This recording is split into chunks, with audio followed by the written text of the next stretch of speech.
Okay, Assalamualaikum warahmatullahi wabarakatuh. Hari ini kita akan belajar bidang hadis jihad dalam Islam. Okay, saya akan baca matan hadis ni. An Abdullah bin Mas'ud radhiyallahu anhu qala sa'altu an-nabiyya sallallahu alaihi wasallam ayyul amali ahabbu ila Allah qala as-salatu ala waqtiha qala summa ayyu qala birrul walidaini qala summa ayyu qala al-jihadu fi sabilillah. Abdullah bin Mas'ud radhiyallahu anhu berkata, saya bertanya kepada Rasulullah sallallahu alaihi wasallam, amalan manakah yang paling disukai Allah Subhanahu wa taala, yang disukai oleh Allah Subhanahu wa taala? Baginda bersabda, as-solat pada waktunya, solat pada waktunya. Ibnu Mas'ud bertanya lagi, apakah pula selepas itu? Baginda menjawab, berbakti kepada ibu bapa. Ibnu Mas'ud radhiyallahu anhu bertanya lagi, apakah pula selepas itu? Baginda menjawab, berjihad di jalan Allah. Okey, dalam hadis ni Ibnu Mas'ud ditanya Rasulullah, amalan yang disukai oleh Allah Subhanahu wa taala ada 3 amalan yang paling disukai oleh Allah Subhanahu wa taala. Okey, baik. Kita akan tengok yang ni. Okey, kita tengok Rasulullah SAW menyatakan 3 amalan. Okey, 3 amalan yang paling disukai. 3 amalan yang paling disukai oleh Allah Subhanahu wa taala. Okey, apa 3 amalan tersebut? Yang pertama solat pada waktunya. Okey, solat pada waktunya.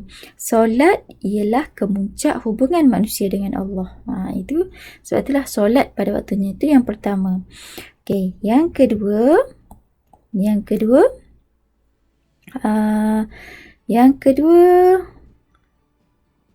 berbakti kepada ibu bapa. Yang kedua berbakti kepada ibu bapa. Okey, kenapa berbakti kepada ibu bapa ni? Berbakti kepada ibu bapa adalah kemuncak hubungan sesama manusia. Okey, dan yang ketiga ialah apa yang ketiga? Yang ketiga berjihad. Berjihad. Okey, yang ketiga jihad. Jihad dengan apa? Berjihad dengan mengorbankan harta dan nyawa demi ketinggian agama Islam. Okey, kenapa berjihad ni? Berjihad ni merupakan amalan yang dapat memastikan kemuliaan umat sentiasa terpelihara. Okey, ketiga-tiga ni adalah amalan yang paling disukai oleh Allah SWT. Apa maksud solat pada waktunya? Okey, kita tengok balik solat pada waktunya. Kalau solat Zuhur, maka kita solatlah pada waktu dia, pada waktu Zuhur. Pada waktunya lah. Zuhur pada waktunya. Asar pada waktunya. Maghrib pada waktunya. Ada yang kata solat pada waktunya adalah solat di awal waktu. Ada yang kata solat di awal waktu. Okey. Solat di awal waktu. Kita usahalah untuk kita solat di awal waktu. Jadi kita kena jaga solat kita. Kita kena jagalah solat kita ni. Jadi jagalah solat sebaik-baiknya. Jagalah solat sebaik-baiknya. Okey, jangan tinggal solat. Sebab amalan yang paling disukai Allah adalah solat. Dan amalan yang mula-mula disoal oleh Allah di akhirat esok juga adalah solat. Okey, yang kedua, berbakti kepada ibu bapa. Berbakti kat sini maksud dia apa? Maksud dia menolong, memberi bantuan kepada ibu bapa kita, buat baik, ataupun buat baik. Buatlah sebab yang boleh kepada ibu bapa kita. Okey, jihad. Okey, jihad dia cakap apa kat sini? Okey, jihad dia cakap amalan yang dapat memastikan kemuliaan umat sentiasa terpelihara. Okey, kat sini kata apa? Berjihad dengan mengorbankan harta, nyawa demi ketinggian agama Islam. Okey, jihad. Sekarang ni kita boleh tak nak pergi berjihad? Jihad keluarkan senjata nak pergi berperang.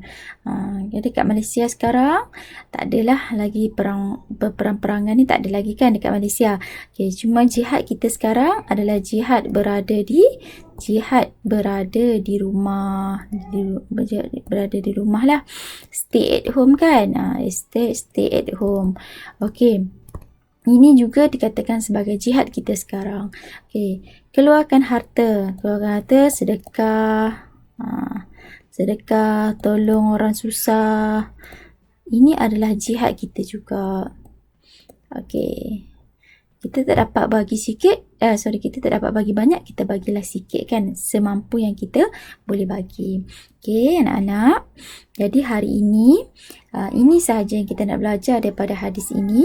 3 amalan yang paling disukai oleh Allah. Yang pertama, solat pada waktunya. Yang kedua, berbakti kepada ibu bapa. Dan yang ketiga, berjihad. Marilah kita beramal. Tak dapat beramal sedikit, tak dapat beramal banyak, kita beramal sedikit. Okey, itu sajalah daripada Ustazah. Assalamualaikum warahmatullahi wabarakatuh.